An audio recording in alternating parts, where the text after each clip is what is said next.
Welcome to Forward Public School e-learning class 10 subject English, chapter number 8, Women's Role in Pakistan Movement, part 1, and I'm your teacher, Ma'am Rubina Gilani. Now on page 75, the reading and explanation. At the dawn of the 20th century, when Pakistan was at formative stage, most of the Muslim women led secluded lives within their homes and were not visible in public places. 20ویں صدی کے آغاز میں جب پاکستان تشکیل کے مراحل میں تھا تو تقریباً سبھی مسلمان خواتین اپنے گھروں میں چاردیواری کے اندر زندگی گزار رہی تھیں اور وہ عوامی مقامات پر دکھائی نہیں دیتی تھی. A handful of women emerged during the خلافت movement. لیکن پھر تحریک خلافت کے دوران کچھ مٹھی بھر خواتین منظر عام پر آئیں. تحریک خلافت وہ تحریک تھی جو ترکی میں خلافت کی بحالی کے لیے شروع کی گئی تھی. A pan-Islamic movement for the restoration of the caliphate in Turkey. تو یہ وہ تحریک خلافت تھی جس میں پہلی مرتبہ مسلمان خواتین اپنے گھروں سے نکلیں اور سامنے آئیں. The name of Abari Begum, popularly known as Bi Amma, is one of the top of the list of such noble ladies. تو ان معزز خواتین میں سر فہرست نام جو ہے وہ آباری بیگم کا ہے جو کہ بی اما کے نام سے مشہور تھیں. She was the mother of مولانا محمد علی جوہر اور مولانا شوکت علی، اور وہ مولانا محمد علی جوہر اور شوکت علی کی والدہ تھیں.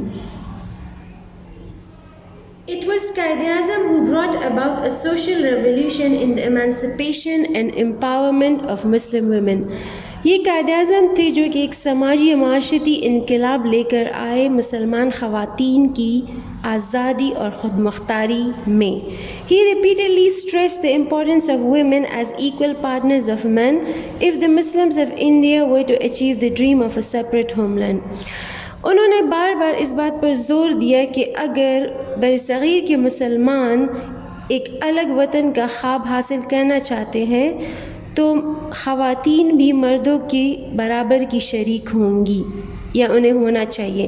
فاطمہ جناح was always at his side. Fatima جناح جو ان کی بہن تھی وہ ہمیشہ ان کے ساتھ ساتھ رہیں as a visible symbol, advising and participating in all the political activities of Quaid Azam. وہ ان کے ساتھ ساتھ رہیں ایک نمایاں علامت کے طور پر انہیں مشورہ دیتی اور ان کی تمام سیاسی سرگرمیوں میں حصہ لیتی. However, the real game changer was the Muslim League session at Patna in 1938. تاہم جو پانسا پلٹنے والا واقعہ ہے وہ مسلم لیگ کا وہ جلسہ ہے جو پٹنہ میں 1938 میں منعقد ہوا. Quaid Azam who was reorganizing and revitalizing the Muslims after his return from England in 1934 created the All India Muslim Women's Subcommittee of the Muslim League. Quaid Azam جو کہ انگلستان سے 1934 میں اپنی واپسی کے بعد مسلمانوں کو منظم اور فعال بنا رہے تھے تو انہوں نے اس سلسلے میں ایک اور اہم قدم یا پانسا پلٹنے والا قدم اٹھایا، اور وہ یہ تھا کہ انہوں نے مسلم لیگ کی خواتین کی ایک ذیلی کمیٹی بنائی. By the mid-40s, a galaxy of women had emerged in the leadership role of the Muslim League, organizing and mobilizing women workers in the cities and also at the district level.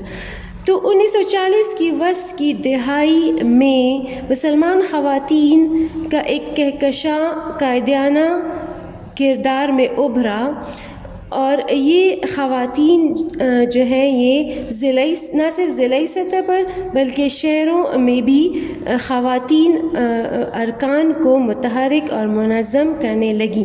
مطلب جو main important چیز ہوئی 1938 میں وہ تھا مسلم league کی خواتین کی ذیلی کمیٹی، اور اسی کے بعد جو ہے خواتین بہت زیادہ سرگرم دکھائی دینے لگی تحریک پاکستان میں. Some of the names that emerged were Jahan Ara Shah Nawaz, Begum Salma Tasadduq Hussain and Begum Fatma from Lahore, Shaista Ikramullah from Bengal, Zari Sarfraz from Khyber Pakhtunkhwa and Lady Abdullah Harun from Sindh. کچھ خواتین جو نمایاں ہوئیں جن کے نام ابھرے وہ تھے جہاں آرا شاہ نواز، بیگم سلمہ تصدق حسین اور بیگم فاطمہ جن کا تعلق لاہور سے تھا، شائستہ اکرام اللہ جن کا تعلق بنگال سے تھا، زرعی سرفراز جن کا تعلق خیبر پختونخوا سے تھا، اور لیڈی عبداللہ ہارون جن کا تعلق سندھ سے تھا۔ As the Pakistan movement picked up, the Muslim Students Federation and its women wing began playing an increasingly important role in mass mobilization, with girl students traveling even to Khyber Pakhtunkhwa, a remarkable act given the province's social conservatism. تو جیسے ہی تحریک پاکستان زور پکڑتی گئی، مسلمان طالبات کی تنظیم اور اس کا شعبہ خواتین عوام کو متحرک کرنے میں اپنا اہم کردار ادا کرنے لگا، یہاں تک کہ جو مسلمان طالبات تھی وہ خیبر پختونخوا تک کا انہوں نے سفر کیا، اور یہ ایک بہت ہی جرأت مندانہ قدم تھا اس صوبے کی سماجی قدامت پسندی کو دیکھتے ہوئے۔ بیگم Fatima, the founder principal of Jinnah Islamic College for Girls in Lahore, had played a key role in mobilizing female students. بیگم فاطمہ جو کہ اسلامیہ کالج لاہور، جناح اسلامیہ کالج لاہور کی بانی اور سربراہ تھیں، انہوں نے بھی مسلمان طالبات کو متحرک کرنے میں ایک بہت ہی اہم کردار ادا کیا۔ She invited the Quaid to come and address the students of her college in November 1942. تو انہوں نے 1942 میں قائد اعظم کو مسلمان طالبات سے خطاب کرنے کے لیے مدعو کیا۔ Imagine the impact on these young minds when this charismatic leader declared. تو آپ تصور کریں اس اثر کو جو ان نوجوان ذہنوں پر ہوا جب اس کرشماتی قائد نے اعلان کیا کہ I am glad to see that not only Muslim men but Muslim women and children have understood the Pakistan scheme. میں اس بات پر بہت خوش ہوں کہ نہ صرف مسلمان مرد بلکہ مسلمان خواتین اور بچے بھی پاکستان کے منصوبے کو سمجھ چکے ہیں۔ No nation can make any progress without the cooperation of the women. کوئی بھی قوم خواتین کے تعاون کے بغیر ترقی نہیں کر سکتی۔ If Muslim women support their men as they did in the days of the Prophet of Islam, we should soon realize our goal. تو اگر خواتین بھی مردوں کا ساتھ دیں تو ہم جلد ہی اپنا مقصد حاصل کر سکتے ہیں، جیسے کہ جیسے کہ رسول اللہ صلی اللہ علیہ وسلم کے دور میں خواتین نے ان کا ساتھ دیا تھا۔ When the Muslim League won all the Muslim seats in the provincial elections of Punjab but was excluded from the formation of the provincial government in February 1946, massive demonstrations were held outside the Chief Minister Khizr Hayat's house, with the Women League's processions making a serious impact. جب پنجاب میں حکومت بنانے کے لیے صوبائی انتخابات ہوئے اور جب مسلم لیگ نے اس میں تمام مسلمان نشستیں جیت لیں، مگر ان کو پھر بھی صوبائی حکومت کے قیام سے خارج کر دیا گیا، تو اسی وجہ سے وزیر اعلیٰ خضر حیات کے گھر کے سامنے بہت ہی بڑے پیمانے پر مسلم لیگ نے مظاہرے کیے، اور ان مظاہروں میں مسلم لیگی خواتین کے جلسوں نے بہت ہی گہرا اثر ڈالا۔ When the parliamentary board was formed in the same year to negotiate with other parties for the formation of a government in Punjab, Jahan Ara Shah Nawaz was made a member of it. تو اسی سال جب ایک پارلیمانی board قائم کیا گیا تاکہ دوسری پارٹیوں سے مذاکرات کر سکے تاکہ پنجاب میں حکومت قائم کی جا سکے، تو مسلم لیگ کی طرف سے جہاں آرا شاہ نواز کو اس پارلیمانی بورڈ کا رکن منتخب کیا گیا۔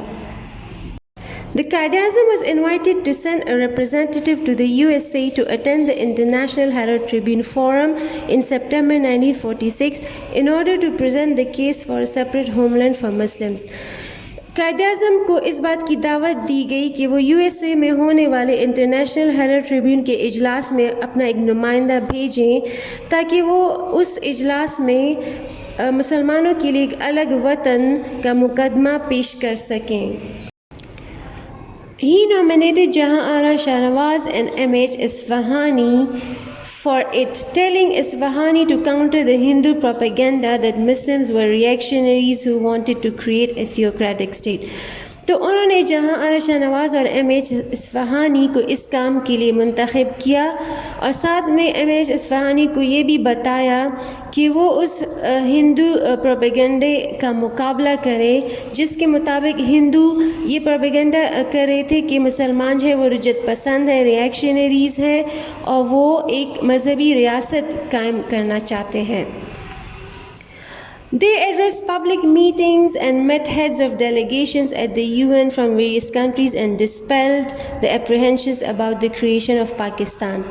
تو ان دونوں خواتین نے بہت ساری عوامی جلسوں سے خطاب کیا اور اقوام متحدہ میں آنے والے مختلف ممالک کے وفود کے سربراہوں سے بھی ملاقاتیں کی اور ساتھ ساتھ انہوں نے پاکستان کے قیام سے متعلق جو ان کے ذہنوں میں جو خدشات تھے ان کو بھی دور کیا.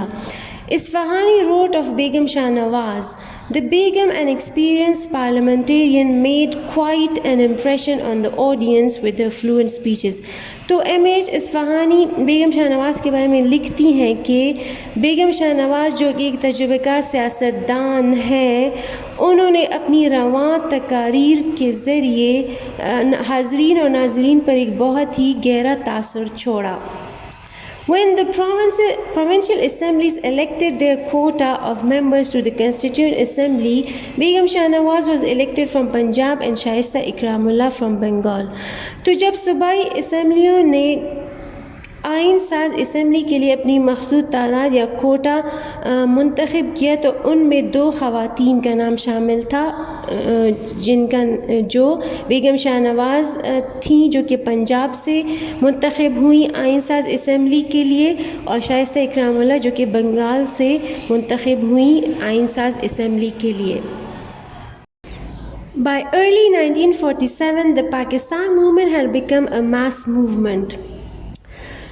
1947 کے آغاز میں تحریک پاکستان ایک عوامی تحریک میں تبدیل ہو چکی تھی. An intelligence report quoting the Daily Dawn reported that on 2nd February, the Frontier Women's Provincial Muslim League held its annual session in Peshawar, which was attended by 1,000 burqa-clad women.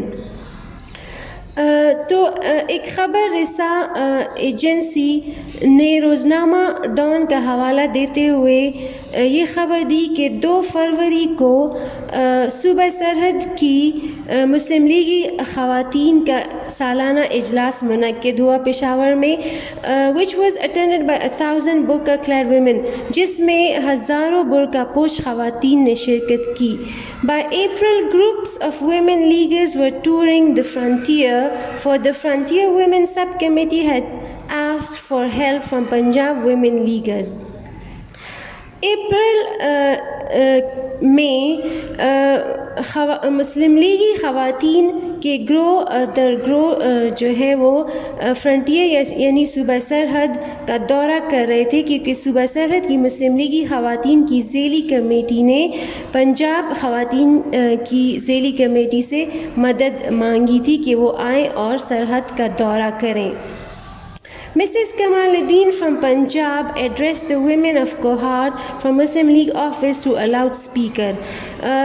یہاں تک کہ ایک مسلم لیگی خواتین مسز کمال الدین نے لاہور سے اپنے office سے خطاب کیا کوہارٹ میں بیٹھی ہوئی مسلم لیگی خواتین کو. Lady Harun had toured the Khyber Pakhtunkhwa province as far back as October 1945, accompanied by a group of women that included Begum Hakim, the president of Bengal Muslim League. اور اس سے پہلے ہی اکتوبر 1945 میں ہی لیڈی ہارون جو ہے وہ خیبر پختونخوا کا دورہ کر چکی تھی بیگم حکیم کے ہمراہ، جو کہ بنگال مسلم لیگ خواتین کی صدر تھیں. The valiant act of women leaguers' heroism was in February or March when one young woman climbed on top of the Punjab Secretariat, removed the Union Jack and hoisted the Pakistani flag. فروری یا مارچ 1947 میں مسلم لیگی خواتین کا ایک جرأت مندانہ اقدام اس وقت سامنے آیا جب ایک نوجوان خاتون نے پنجاب سیکریٹریٹ کی چھت پر چڑھ کر برطانیہ کا جھنڈا ہٹایا اور پاکستان کا جھنڈا لہرایا. The Qائد not only transformed Muslim League into an effective mass organization in just under 13 years, but also brought about a social revolution. Quaid Azam نے نہ صرف 13 سال کے کم عرصے میں مسلم لیگ کو ایک منظم ایک مؤثر عوامی تنظیم میں تبدیل کیا بلکہ وہ ساتھ ہی ساتھ ایک سماجی انقلاب بھی لے کر آئے. Bringing Muslim women out of their homes, schools and colleges into the streets as activists and effective parliamentarians. Since then there has been no turning back for the women of Pakistan. تو وہ سماجی انقلاب اس طرح لے کر آئے کہ انہوں نے مسلمان خواتین کو اپنے گھروں، اسکولوں اور کالجوں سے نکال کر سرگرم رکن اور مؤثر سیاستدانوں کی حیثیت سے گلیوں میں لے کر آئے. Since then there has been no turning back for the Muslim women of Pakistan. اس کے بعد سے پاکستانی مسلمان خواتین نے پیچھے مڑ کر نہیں دیکھا، مطلب کہ اس وقت سے آج تک وہ کامیابیاں حاصل کر رہی ہیں اور زندگی کے ہر شعبے میں ایک نمایاں کردار ادا کر رہی ہیں. So dear students, with this we have reached the end of part 1. I hope you have understood the lesson well. Thank you so much.